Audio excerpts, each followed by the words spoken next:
Halo pemirsa dimanapun Anda berada, berjumpa lagi dengan program yang menghadirkan informasi seputar dinamika parlemen di Indonesia, yaitu dari Kompleks Parlemen.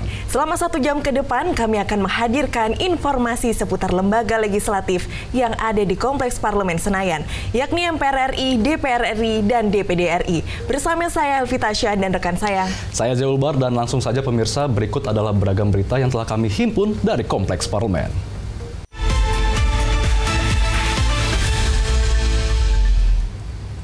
Pemirsa, informasi pertama datang dari Badan Akuntabilitas Keuangan Negara atau BAKN DPR RI yang menyoroti efektivitas program perhutanan sosial.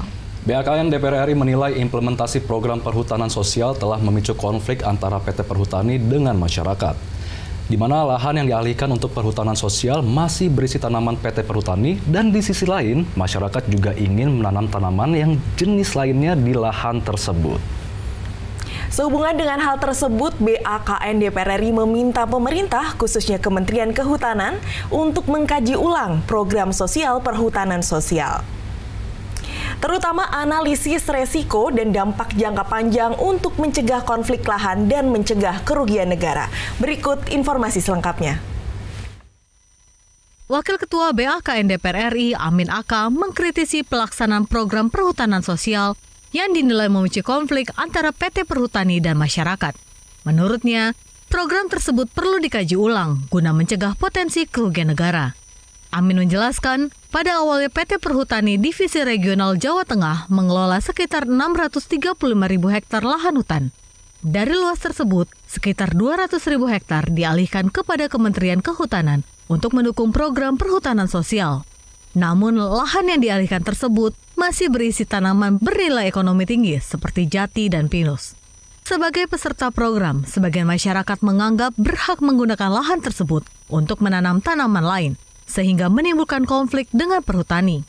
Konflik ini tidak hanya merugikan perhutani, namun juga berdampak pada kehilangan aset negara bernilai ekonomi jangka panjang. Kepemilikan itu masih dimiliki perhutani karena perhutani yang nanam, tapi secara areal itu pengelolaan sudah di Kementerian Kehutanan, dan masyarakat yang merasa menerima itu juga ingin segera bercocok tanam dengan tanaman-tanaman musiman, jagung dan sebagainya gitu. Ini juga masalah-masalah yang penting menjadi masukan untuk pemerintah agar ketika membuat kebijakan itu basis kajiannya itu harus detail. Menyikapi hal tersebut, Amin mendorong pemerintah untuk melakukan kajian mendalam sebelum melanjutkan program, termasuk analisis resiko dan dampak jangka panjang. Langkah ini dinilai penting untuk mencegah konflik lahan dan meminimalkan kerugian negara. Dari Semarang, Jawa Tengah, Ken Swari, TVR Parlemen melaporkan. Ya, kita harapkan semoga rekomendasi BAKN DPR RI ini ditanggapi serius oleh pemerintah nih Elvi, karena tentunya agar persoalan konflik lahan antara PT Perhutani dan masyarakat bisa dihindarkan. Sepakat sih ya, tentunya setiap program yang telah berjalan harus senantiasa dievaluasi agar bisa lebih baik lagi ke depannya. Beralih ke informasi selanjutnya pemirsa, tepatnya dari Komisi 6 DPR RI yang menyoroti tata niaga komoditas gula di tanah air. Di sini Komisi 6 DPR RI menyayangkan belum optimalnya penyerapan hasil panen tebu petani oleh pabrik gula. Hal ini disinyalir akibat adanya kebocoran di mana seharusnya gula rafinasi untuk kebutuhan industri justru bocor ke pasaran sebagai gula konsumsi. Untuk itu Komisi 6 DPR RI mendorong pemerintah untuk membenahi tata kelola industri gula nasional dengan mengetatkan pengawasan terhadap peredaran gula rafinasi. Selengkapnya berikut informasi yang dihimpun tim liputan TVR Parlemen. Anggota Komisi 6 DPR RI, Abdul Hakim Bafagih, menegaskan pentingnya pembenahan tata niaga gula nasional demi menjamin optimalisasi serapan hasil panen petani tebu. Hal ini diungkapkan menyusul banyaknya keluhan petani yang hasil panennya tidak terserap secara optimal oleh pabrik gula. Abdul Hakim menilai permasalahan utama terletak pada pengaturan dan pengawasan tata niaga gula yang masih belum ideal. Salah satu indikasi yang ia temukan adalah adanya rembesan gula rafinasi, yakni gula yang seharusnya diperuntukkan untuk sektor industri, namun diduga bocor ke pasaran sebagai gula konsumsi. Menurutnya, Kementerian Perdagangan sebenarnya sudah berusaha melakukan mitigasi atas masalah ini. Nah, itu yang berusaha kita bedah. Nah, memang dari Kementerian Perdagangan pun kami melihat sudah berusaha memitigasi itu. Dan memang kan juga kita juga melihat dari perusahaan negara yang kita miliki itu PT PN dan juga Raja Wali yang memang dia memproduksi gula. Nah, tadi ini yang saya usulkan kita mundur lebih jauh dulu nih. Jadi berkaitan bagaimana mereka bisa mengoptimalisasi daripada kapasitas produksinya. Kenapa? Kalau mereka udah bisa optimal, kapasitas produksinya udah bisa ditingkatin, otomatis hasil tebu-tebu atau hasil pertanian daripada petani tebu itu otomatis bisa diserap sehingga tidak sampai terjadi seperti ini. Komisi 6 DPR RI mendorong pemerintah dan perusahaan negara untuk lebih serius dalam membenahi tata kelola industri gula nasional. Harapannya, sektor pergulaan dapat memberikan nilai tambah bagi perekonomian nasional sekaligus meningkatkan kesejahteraan petani tebu. Fajar Ilhami, TVR Parlemen melaporkan. Ya, kita harapkan semoga peredaran gula rafinasi ini bisa terkendali nih Helvi, sehingga tidak bocor ke pasaran umum, karena gula rafinasi ini sebenarnya khusus untuk industri, jadi tentunya tidak cocok, bahkan tidak sehat untuk dikonsumsi secara langsung. Benar sekali Zia, semoga persoalan tata niaga gula ini segera terselesaikan dan hasil panen para petani tebu juga dapat terserap maksimal. Selanjutnya pemirsa, ada informasi dari Komisi 12 DPR RI yang menyoroti isu pencemaran lingkungan akibat pertambangan di Provinsi Kalimantan Utara. Untuk itu Komisi 12 DPR RI mendorong pemerintah daerah dan perusahaan tambang bersinergi untuk mencari solusi bersama atas permasalahan lingkungan tersebut. Lebih lanjut, Komisi 12 DPR RI meminta agar seluruh perusahaan tambang menjalankan program CSR yang memberi manfaat secara berkelanjutan. Berikut informasi selengkapnya. Aktivitas perusahaan tambang dan perkebunan di Kalimantan Utara menimbulkan persoalan lingkungan, di antaranya pencemaran sungai dan polusi udara. Anggota Komisi 12 DPR RI mengimbau jajaran Pemda dan perusahaan tambang di Kalimantan Utara berdiskusi bersama secara intensif untuk mengantisipasi masalah lingkungan yang bisa merugikan masyarakat. Nurwayah menilai, meski sejumlah perusahaan telah menunjukkan kesiapan menghadapi risiko lingkungan, namun masih terdapat perusahaan yang belum optimal dalam mengantisipasi dampak negatif aktivitas pertambangan. Di sisi lain, pengawasan terhadap aktivitas perusahaan tambang oleh Pemda di Kaltara masih lemah, sehingga banyak muncul persoalan lingkungan. Mereka membuat tanggul itu kan atas permintaan dari Pemda ya, tapi ketika itu terjadi hujan kemudian jebol, orang mengklaim bahwa tanggul itu digunakan untuk membuang limbah mereka, padahal itu keinginan dari Pemda setempat. Akhirnya ya sudah mereka benahi kembali. Ya harapan saya sih Pemprov, Pemda maupun perusahaan yang ada ya setidaknya mereka sering duduk bareng, berdiskusi, kemudian juga ditemani atau didampingi dari pihak LH ya, supaya masalah lingkungan itu tidak menjadi isu lagi di masyarakat. Nurwayah mengingatkan agar seluruh perusahaan tambang di Kalimantan Utara benar-benar menjalankan program CSR secara berkelanjutan bagi masyarakat sekitar kawasan tambang dengan membuat program-program yang diperlukan masyarakat dan bisa mendongkrak perekonomian masyarakat setempat. Dari Kalimantan Utara, Nuki Tampu Bolon, TVR Parlemen melaporkan. Ya, kita harapkan segera ada tindak lanjut nih Elvia untuk mengatasi persoalan lingkungan hidup ini. Jangan sampai dibiarkan dan lingkungan kita tercemar hingga merugikan masyarakat di sekitarnya nih. Benar sekali Zia, harapannya pemerintah dan perusahaan tambang dapat duduk bersama untuk menyelesaikan permasalahan ini. Dan pemirsa, usai jeda akan kami hadirkan informasi seputar Dewan Perwakilan Daerah atau DPD RI. Untuk itu tetaplah di TVR Parlemen.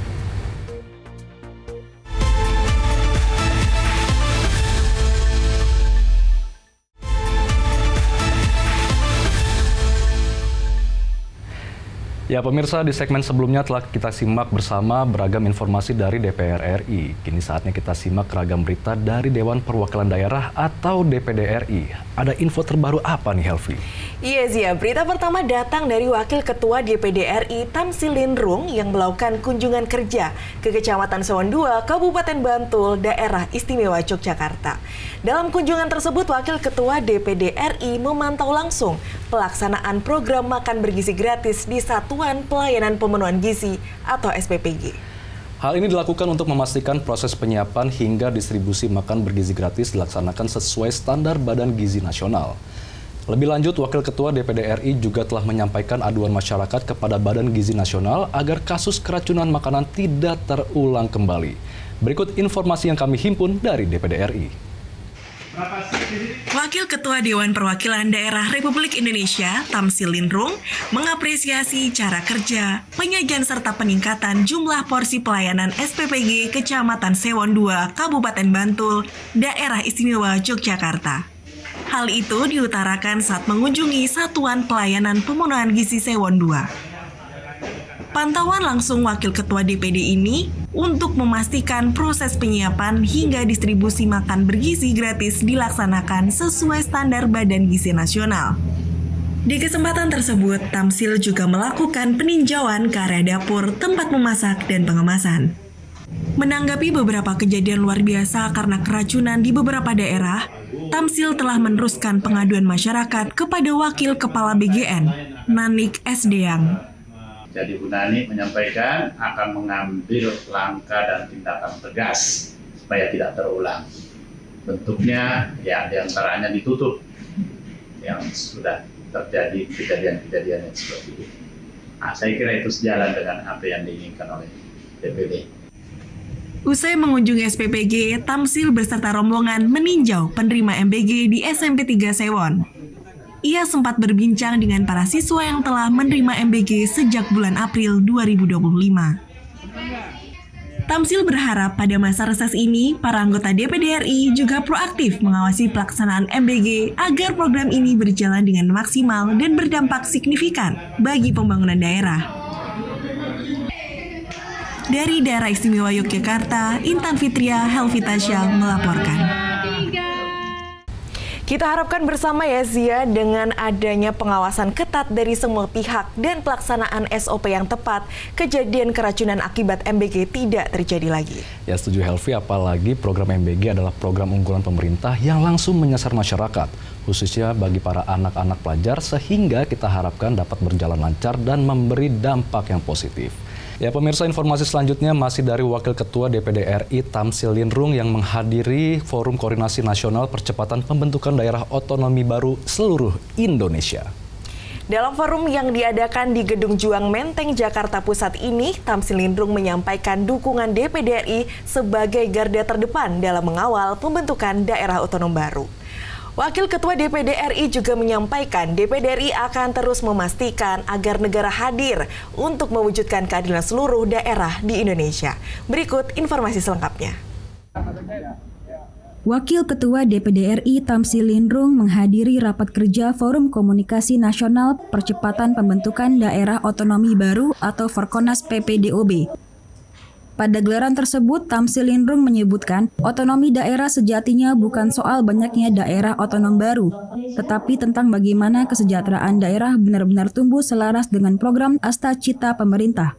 Otonomi daerah lahir dari keinginan yang tulus agar setiap anak bangsa dimanapun ia dilahirkan memiliki peluang yang sama untuk disejahterakan.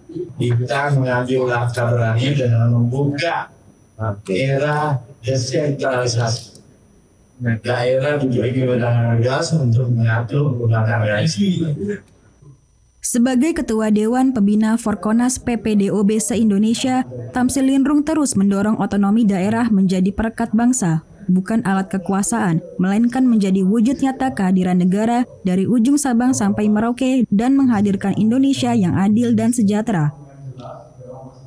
Tamsil juga menambahkan bahwa pembentukan daerah otonomi baru tidak boleh menjadi instrumen politik sesaat dan alat tawar kekuasaan. Menurutnya, pembentukan daerah otonomi baru harus menjadi perekat bukan pemisah dan menjadi energi pemersatu bagi bangsa Indonesia. Anissa Sani, Mas Aryo Kristianto, Tim Liputan DPD RI melaporkan dari Senayan, Jakarta. Ya Helvi dan pemirsa, kalau kita lihat nih, meskipun saat ini pemerintah masih moratorium pembentukan daerah otonom baru atau DOB, tapi DPD RI tetap mendengarkan aspirasi daerah terkait DOB. Betul sekali, Zia.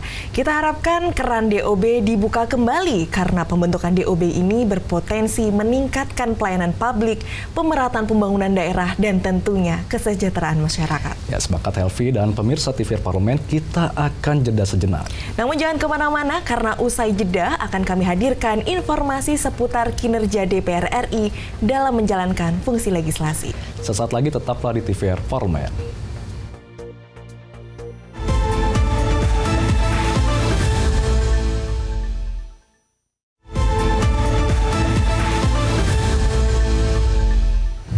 Masih dari Kompleks Parlemen, pemirsa, di segmen kali ini kita akan menghadirkan informasi seputar perkembangan kinerja legislasi DPR RI.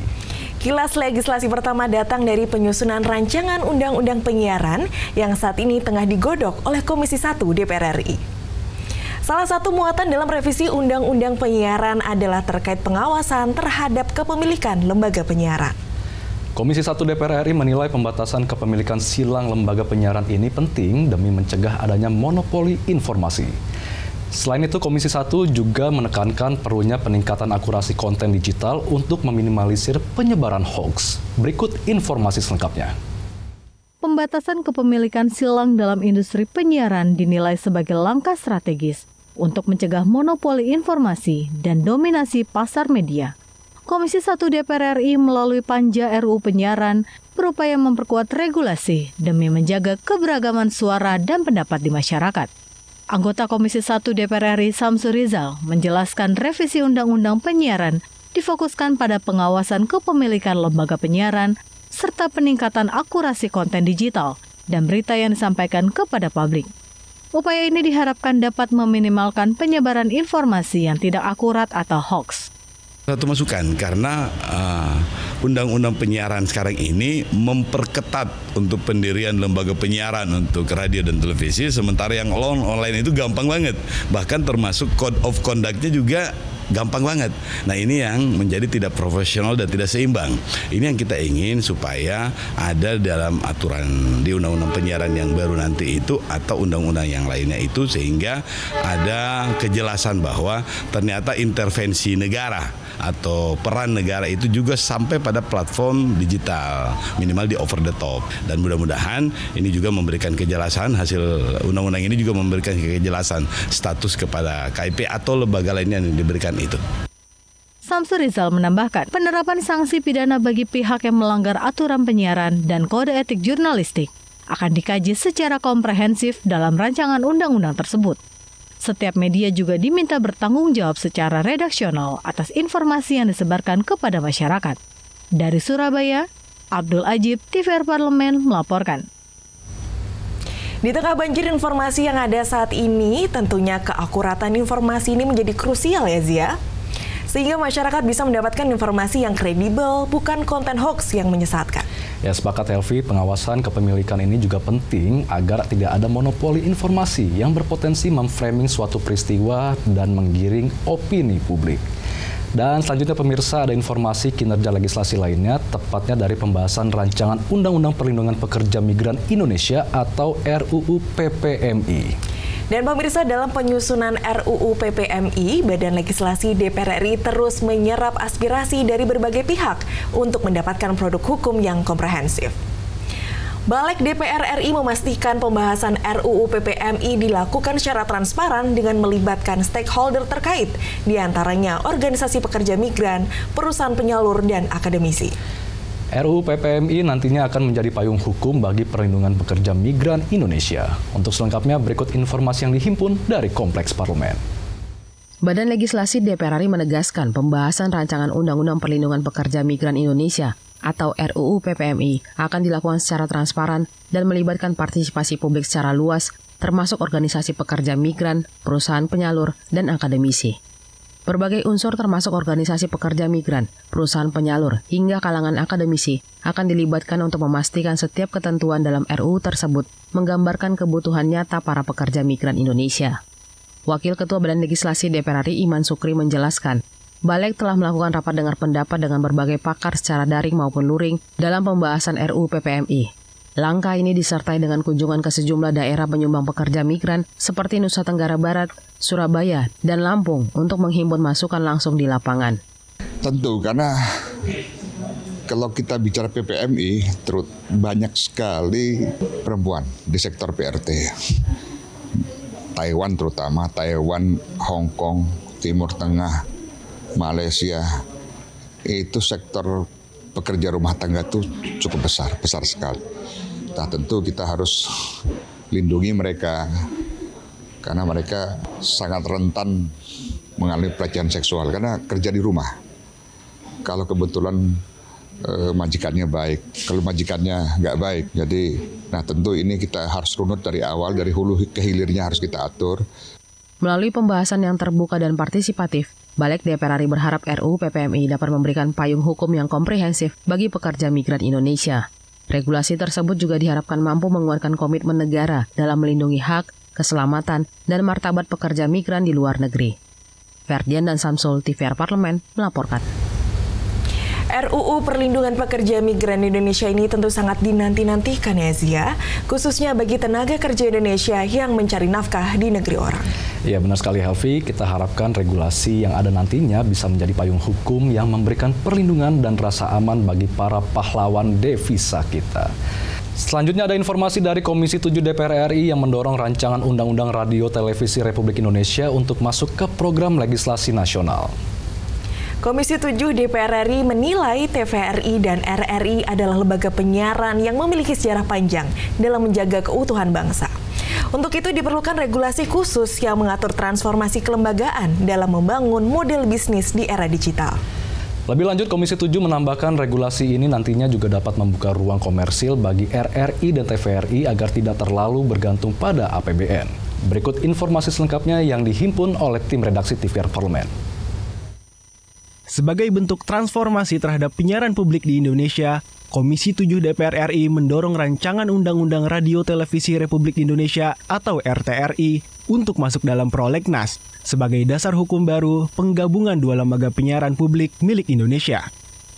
Hal itu disampaikan Wakil Ketua Komisi 7 DPR RI, Lamhot Sinaga, dalam kunjungan spesifik Komisi 7 ke RRI Palembang.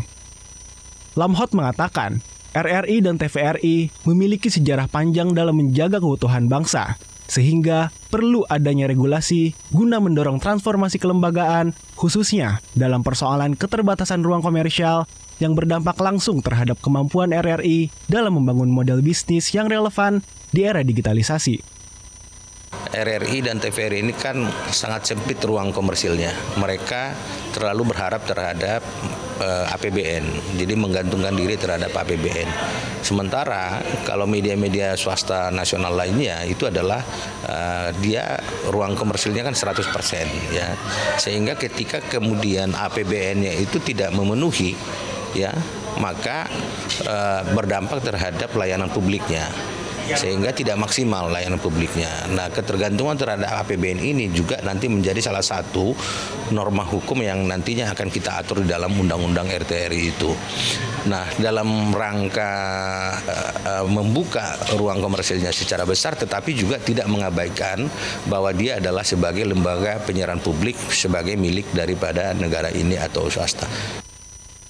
Dari Sumatera Selatan, Dodi, TVR Parlemen melaporkan. Ya, tentunya dalam menyusun program legislasi nasional atau Prolegnas, DPR RI mempertimbangkan berbagai usulan dari alat kelengkapan Dewan DPR RI, pemerintah maupun DPD RI ya. Ya benar sekali Helvi, nantinya usulan rancangan undang-undang yang ditetapkan dalam Prolegnas akan dibahas bersama dengan pemerintah dengan melibatkan partisipasi publik yang bermakna. Baik pemirsa, kita akan jeda sejenak namun jangan kemana-mana, tetap di TVR Parlemen.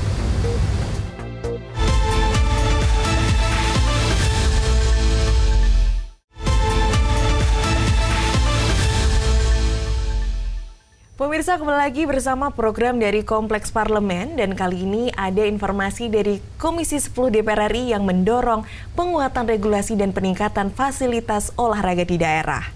Dalam kunjungan ke kantor Wali Kota Bandung, Komisi 10 DPR RI menerima laporan terkait fasilitas olahraga yang dikelola oleh pemerintah daerah. Untuk itu, Komisi 10 DPR RI mendesak agar pemeliharaan dan pengembangan fasilitas olahraga terus ditingkatkan oleh seluruh pemangku kepentingan. Lebih lanjut, Komisi 10 juga menyoroti perbaikan regulasi terkait honorarium pengurus dan tenaga keolahragaan. Mari kita simak informasi selengkapnya. Anggota Komisi 10 DPR RI mendorong koordinasi antara pemangku kepentingan untuk memperkuat regulasi, meningkatkan sarana prasarana, serta mendorong partisipasi masyarakat dalam pembinaan olahraga daerah. Dalam kunjungan spesifik ke kantor Wali Kota Bandung, Komisi 10 DPR RI menerima laporan bahwa saat ini terdapat 22 fasilitas olahraga yang dikelola oleh pemerintah daerah. Sarana tersebut melayani berbagai cabang olahraga, mulai dari sepak bola, bola voli, basket, hingga lapangan tembak. Anggota Komisi 10 DPR RI Lady Hanifa mengapresiasi upaya pemerintah Kota Bandung dalam penyediaan fasilitas tersebut. Dirinya mendorong agar pemeliharaan dan pengembangan terus dilakukan sebagai modal penting untuk meningkatkan partisipasi masyarakat dalam berolahraga, sekaligus melahirkan atlet-atlet lokal berprestasi. Ini pelan-pelan kita akan terus coba dorong. Ini baru yang dimiliki oleh Pemda, bukan yang dimiliki oleh swasta. Sebab kalau swasta pasti akan sangat banyak berkembang. Dan itu yang terus-menerus harus dijaga dan dikembangkan. Dan supaya bisa melibatkan semua warga Kota Bandung supaya lebih tinggi lah ya tingkat partisipasi di dalam olahraga. Ledia juga menekankan pentingnya penyesuaian regulasi, terutama terkait larangan penerimaan honorarium dari APBD bagi pengurus organisasi olahraga. Kebijakan ini dinilai dapat menyulitkan pengurus dan atlet disabilitas yang memiliki kebutuhan khusus. Dirinya juga mendorong adanya kolaborasi antar kementerian dalam pembinaan olahraga pelajar, sehingga dapat melahirkan generasi sehat, berprestasi, dan berkarakter positif di masa depan. Dari Bandung, Jawa Barat, Ferdian Nurrahman, TVR Parlemen melaporkan. Kita harapkan setiap daerah memiliki fasilitas kesehatan yang terawat dan baik ya Zia, sehingga bisa bermanfaat luas bagi masyarakat daerah. Ya Helvi, semoga juga ada perbaikan regulasi sehingga kesejahteraan pengurus olahraga ini juga diperhatikan. Dan kita beralih ke informasi selanjutnya pemirsa terkait perluasan program hilirisasi sektor perikanan dan pertanian yang terus digenjot Komisi 4 DPR RI. Komisi 4 DPR RI menyampaikan program hilirisasi ini relevan dengan kebijakan Presiden Prabowo Subianto guna meningkatkan nilai ekspor dan pemasukan negara. Lebih lanjut, Komisi 4 DPR RI juga mendukung program Kampung Nelayan Modern Merah Putih yang fokus mengintegrasikan hasil ikan tangkap hingga fasilitas wisata. Selain itu, Komisi 4 DPR RI memastikan untuk pengembangan hilirisasi harus inklusif dengan merangkul wilayah non-pesisir melalui program budidaya ikan air tawar. Berikut informasi selengkapnya. Anggota Komisi 4 DPR RI Firman Subagio menekankan pentingnya memperluas program hilirisasi ke sektor perikanan dan pertanian, sejalan dengan arahan Presiden Prabowo Subianto untuk mendorong ekspor dan pendapatan negara. Menurutnya, hilirisasi tidak hanya terbatas pada sektor energi. Firman menyampaikan konsep hilirisasi hasil kolaborasi Komisi 4 dengan pemerintah, sejalan dengan program Kampung Nelayan Modern Merah Putih yang dapat mengintegrasikan hasil ikan tangkap, pelabuhan, hingga fasilitas wisata kuliner. Model terpadu tersebut diharapkan dapat menghasilkan objek wisata baru di pesisir, seperti yang sukses dilakukan di Belanda. Lebih lanjut, Firman menyebutkan pengembangan hilirisasi juga perlu merangkul wilayah non-pesisir melalui program budidaya ikan tawar. Bisa dikembangkan secara maksimal. Insya Allah kalau ini semua dilakukan secara bersama-sama dan kemudian bisa mendukung terhadap pertumbuhan 8% yang dicanangkan oleh pemerintah. Nilai ekspornya itu bisa berlipat ganda. Nah oleh karena itu inilah program hilirisasi sektor perikanan itu juga dilakukan sebagaimana yang dihimbau oleh Bapak Presiden. Hilirisasi tidak hanya sektor energi, tapi juga hilirisasi terhadap sektor pertanian, hilirisasi juga sektor perikanan itu dilakukan.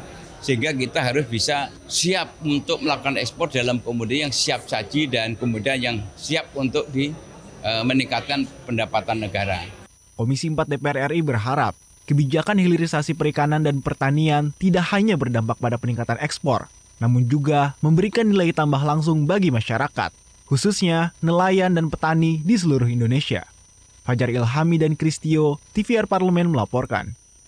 Ya, kita harapkan program hilirisasi ini berjalan lancar nih Helvi, agar komoditas tanah air memperoleh nilai tambah sehingga meningkatkan nilai ekspor. Benar sekali Zia. Tentunya program hilirisasi ini juga dapat membuka lapangan kerja baru dan meningkatkan perekonomian masyarakat.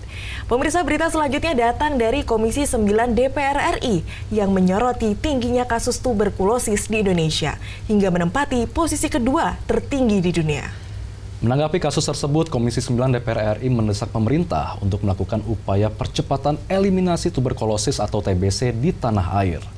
Langkah percepatan ini dinilai penting mulai dari penguatan integrasi data nasional, peningkatan fasilitas kesehatan, hingga edukasi yang lebih masif kepada masyarakat. Tidak hanya itu, Komisi 9 DPR RI turut menyoroti kendala keterbatasan sarana pemeriksaan serta rendahnya akurasi data TBC. Berikut informasi selengkapnya yang dihimpun tim liputan TVR Parlemen. Indonesia masih menduduki posisi kedua di dunia dalam kasus tuberkulosis tertinggi. Berdasarkan data Organisasi Kesehatan Dunia atau WHO, kasus TB di tanah air bahkan berkontribusi hingga 10% dari total kasus global. Wakil Ketua Komisi 9 DPR RI Nihayatul Wafiroh mendesak pemerintah dan seluruh stakeholder untuk mempercepat program eliminasi TB dengan melakukan integrasi data nasional, melengkapi sarana prasarana kesehatan yang berkualitas, dan meningkatkan edukasi masyarakat. Nihayatul mengatakan saat ini pemeriksaan TB di tanah air masih terkendala keterbatasan sarana pemeriksaan seperti tes cepat molekuler di daerah. Selain itu, ia menilai data kasus TB belum akurat karena banyak penderita yang enggan memeriksakan diri atau menjalani pengobatan hingga tuntas. Karenanya ia meminta kementerian dan lembaga terkait segera mengintegrasikan data TB serta memastikan ketersediaan sarana prasarana pemeriksaan TB yang memadai. Terlebih kita ini kan belum mandiri secara alat kesehatan untuk pengecekan. Selama ini kita pengecekan TB ini dari TCM. TCM kita masih terbatas dan itu harus ada alat-alat penunjang lainnya dan itu kita belum mandiri. Di samping itu data yang kita miliki masih simpang siur. Oleh sebab itu menyatukan data itu yang penting. Hari ini kita mengundang dari Kementerian Kesehatan, dari Kemendagri, dari Komdikji dan juga dari BPS, dari Kementerian Sosial untuk menyatukan data.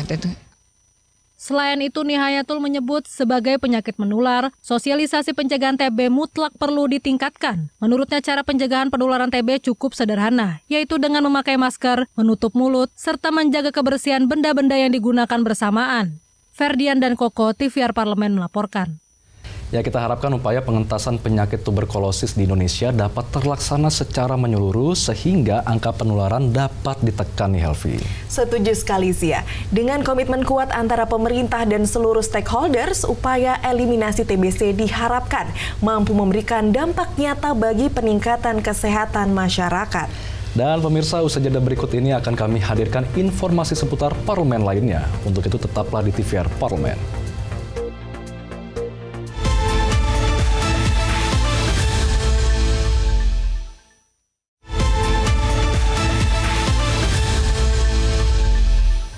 Kembali lagi bersama kami dari Kompleks Parlemen, pemirsa. Informasi berikut datang dari Komisi 5 DPR RI yang mendesak untuk segera adanya penyelesaian ganti rugi korban lumpur Lapindo.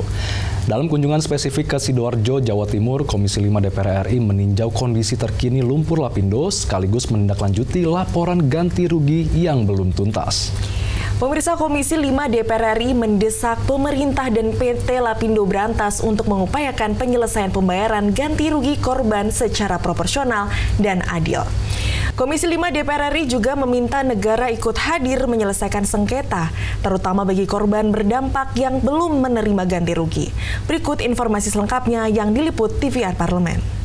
Komisi 5 DPR RI memantau langsung kondisi terkini wilayah terdampak lumpur Lapindo, sekaligus menindaklanjuti laporan masyarakat yang belum mendapatkan ganti rugi. Pengusaha yang tergabung dalam Gabungan Pengusaha Korban Lumpur Lapindo atau GPKLL masih berharap pembayaran ganti rugi atas pabrik dan bangunan usaha mereka yang terdampak akibat bencana 19 tahun silam. Ditemui usai kunjungan spesifik ke Sidoarjo, Ketua Komisi 5 DPR RI Lazarus mendorong pemerintah dan PT Lapindo Brantas untuk menuntaskan kewajiban pembayaran secara adil bagi seluruh korban. Tadi disampaikan bahwa ada warga terdampak ya dalam area terdampak, bahkan tadi disampaikan jaraknya hanya beberapa ratus meter ya, hanya 50 meter dari lubang semburan. dan ini belum diganti rugi. Jadi aneh juga memang ya. Ini kita minta pemerintah segera menyelesaikan. Kan sudah ada yang diselesaikan. Kenapa ada yang diselesaikan? Kok ada yang tidak diselesaikan? Indonesia ini negara hukum. Berlaku sama untuk hal yang sama bagi semua orang. Itu namanya adil. Di samping itu, anggota Komisi 5 DPR RI Arizal Tomliwafa juga menegaskan bahwa negara harus hadir dalam penyelesaian sengketa, terutama bagi korban yang memiliki kondisi serupa dengan pihak yang telah menerima ganti rugi. Ya, jadi kita kembalikan lagi, selama kemudian ada penggantian yang sebelum-belumnya, kemudian ada penggantian yang sekarang ini, tentunya negara harus hadir di dalam penyelesaian sengketa masalah. Apabila kemudian memang berkas-berkas sudah dipenuhi, semua hal-hal memang bersifat sama ya tentunya dengan apa yang sudah diselesaikan berikutnya, maka kita mendorong untuk kawan-kawan yang belum diselesaikan agar terselesaikan permasalahan-permasalahan atas kerugian yang diberikan oleh PT Lapindo Brantas. Dari Sidoarjo, Jawa Timur, Afif Anwar, TVR Parlemen melaporkan.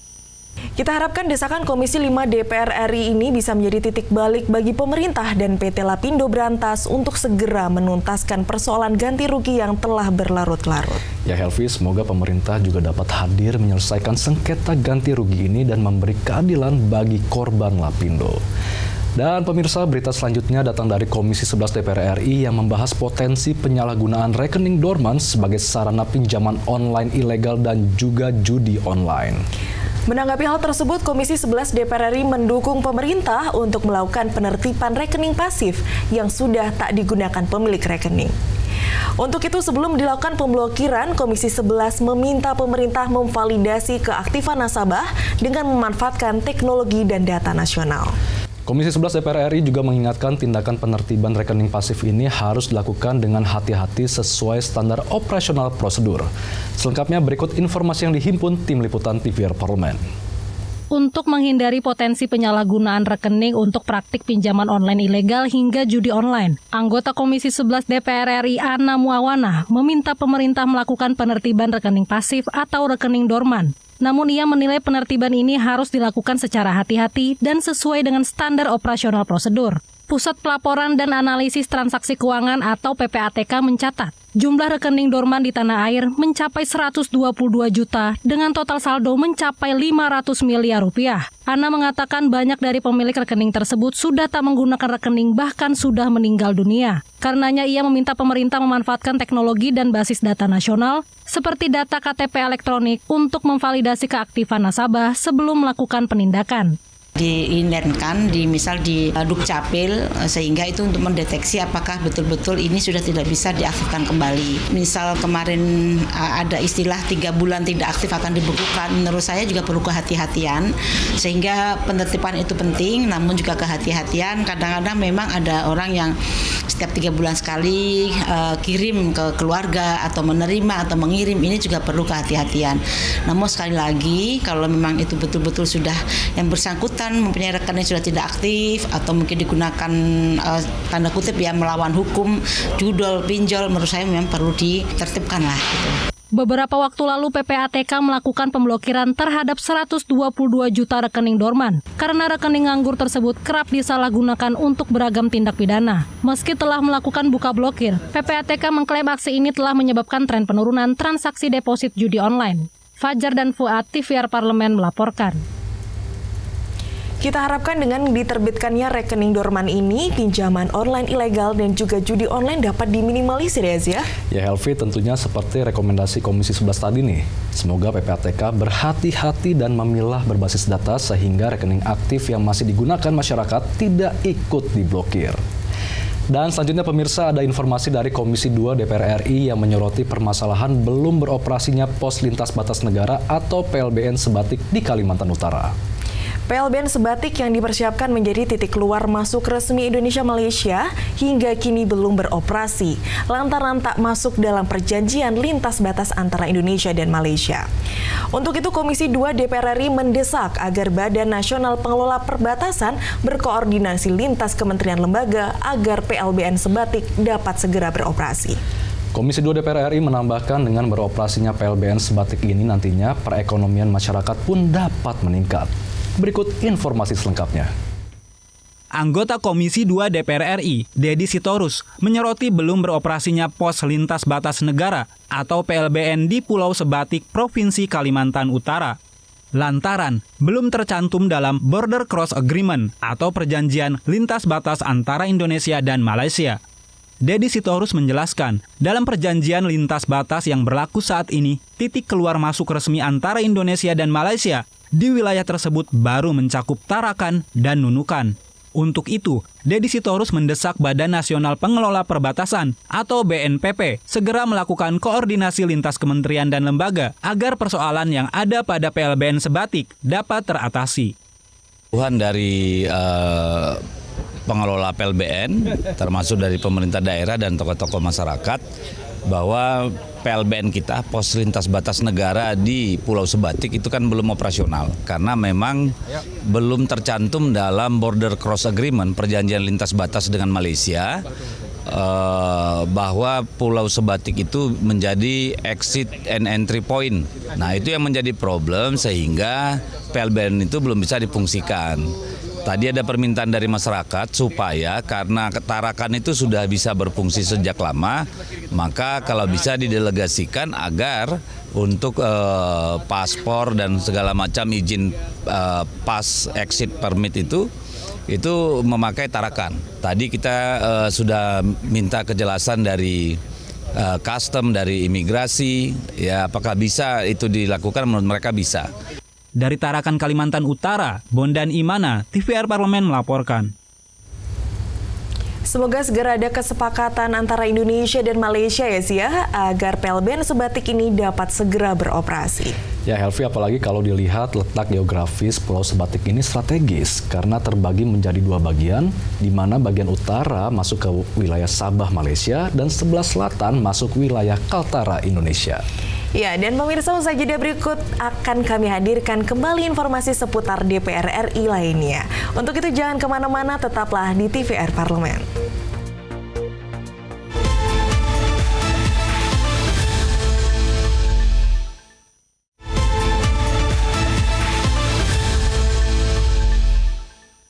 Masih dari Kompleks Parlemen, pemirsa, kali ini ada informasi dari Komisi 8 DPR RI yang meninjau kesiapan penyelenggaraan ibadah haji di Kabupaten Indramayu, Jawa Barat. Dalam kunjungannya, Komisi 8 DPR RI menegaskan rekrutmen petugas haji tahun depan dipastikan berlangsung lebih selektif dan juga terbatas. Komisi 8 menekankan seluruh calon petugas wajib melewati proses seleksi ketat dengan mengedepankan kompetensi dan profesionalisme. Komisi 8 menambahkan pola rekrutmen yang lebih inklusif namun tetap terkontrol ini dapat meningkatkan profesionalisme penyelenggaraan haji. Berikut informasi selengkapnya. Rekrutmen petugas haji tahun depan dipastikan berlangsung lebih selektif dan terbatas.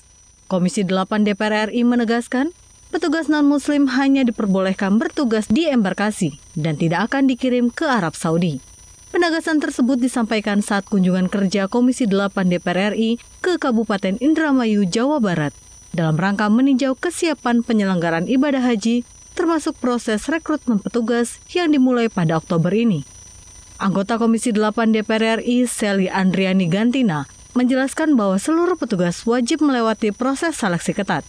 Dengan mengedepankan kompetensi dan profesionalisme, petugas non-muslim akan ditempatkan hanya pada layanan teknis, seperti kesehatan dan pelayanan non-ritual tanpa mengganggu prinsip-prinsip syariat dalam pelaksanaan ibadah haji. Penempatan yang non-muslim yang kaitan sesuai dengan profesionalisme tugas-tugas mereka bisa ditempatkan hanya sebatas dengan tugas mereka. Misalnya petugas yang menyangkut dengan kesehatan, kan kita tidak bisa melarang kalau profesionalisme non-muslim itu kaitan dengan kedokteran, perawat, atau misalnya PPIH yang berada di bandara. Artinya memang kalau memang orang-orang non-muslim yang berada dan mereka bisa bertugas membantu penyelenggaraan ibadah haji, ya kita bisa melibatkan mereka. Sally berharap pola rekrutmen yang lebih inklusif namun tetap terkontrol ini dapat meningkatkan profesionalisme penyelenggaraan haji sekaligus memastikan seluruh proses berjalan sesuai ketentuan keagamaan. Dari Indramayu, Jawa Barat, Domi Titiheru, TVR Parlemen melaporkan. Tentunya seleksi ketat untuk petugas haji ini memang dibutuhkan ya Asia. Ini untuk meningkatkan profesionalisme dan memastikan seluruh proses berjalan sesuai tuntunan agama. Ya Helvi, tentunya ini semua juga demi kenyamanan dan kelancaran ibadah haji para jamaah, baik selama berada di Indonesia maupun saat di Tanah Suci. Dan selanjutnya pemirsa, ada berita dari Komisi 10 DPR RI yang melakukan kunjungan kerja ke Kabupaten Gunung Kidul, Daerah Istimewa Yogyakarta. Dan pemirsa, dalam kunjungan Komisi 10 DPR RI menyoroti kebutuhan masyarakat yang belum terpenuhi terkait dengan peningkatan literasi. Komisi 10 menemukan adanya kendala keterbatasan pustakawan, serta masih banyak sekolah dan perpustakaan daerah yang masih membutuhkan koleksi buku baru. Selain itu, keterbatasan anggaran nasional untuk tahun 2026 juga menjadi tantangan besar dalam upaya peningkatan literasi. Selengkapnya berikut informasi yang dihimpun tim liputan TVR Parlemen. Dalam kunjungan kerja spesifik ke Kabupaten Gunung Kidul, Daerah Istimewa Yogyakarta, Komisi 10 DPR RI menegaskan pentingnya literasi sebagai bagian dari pembangunan nasional. Partisipasi aktif masyarakat dalam gerakan literasi akan sangat membantu meningkatkan minat baca. Komisi 10 DPR RI berkomitmen mendorong sinergi antara pemerintah pusat, daerah, dan masyarakat dalam memperkuat budaya literasi. Anggota Komisi 10 DPR RI Sabam Sinaga menyoroti kebutuhan masyarakat yang belum terpenuhi terkait peningkatan literasi. Eksistensi perpustakaan di tengah masyarakat perlu didukung dengan ketersediaan buku hingga tenaga pustakawan. Sabam menyebut literasi Indonesia menurut Program for International Student Assessment terhitung masih rendah. Sebagai tindak lanjut dari penyampaian dari rekan-rekan maupun stakeholder di Gunung Kidul, kebutuhan SDM pustakawan ini juga menjadi perhatian bersama bagi kita. Di samping itu bukan hanya pustakawannya, tadi juga kita bisa mengumpulkan informasi, masih banyak buku-buku yang dibutuhkan oleh perpustakaan, termasuk di dalamnya perpustakaan sekolah. Bahkan juga tadi kita mendengar adanya keluhan dari sekolah bahwa mereka butuh perhatian terhadap perpustakaan. Jadi ini juga menjadi perhatian di Komisi 10. Sabam menilai selain keterbatasan pustakawan, banyak sekolah dan perpustakaan daerah yang masih membutuhkan koleksi buku baru. Namun keterbatasan anggaran nasional untuk tahun 2026 menjadi tantangan besar dalam upaya peningkatan literasi.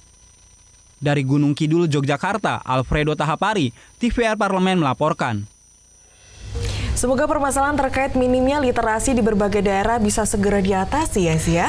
Ya Helvi, dengan semakin banyaknya masyarakat yang gemar membaca sejak dini, semakin besar juga nih peluang kita untuk menjadi Indonesia Emas di tahun 2045. Jadi ayo gemar membaca. Dan pemirsa, berita tadi sekaligus mengakhiri pertemuan kita kali ini. Mewakili segenap kru TVR Parlemen dan Setjen DPD RI yang bertugas, saya Elvi Tasya dan rekan saya Zia Ulbar pamit undur diri. Jangan lupa saksikan episode selanjutnya yang membahas informasi akurat dan terpercaya seputar MPR, DPR, dan DPD RI. Hanya dari Kompleks Parlemen.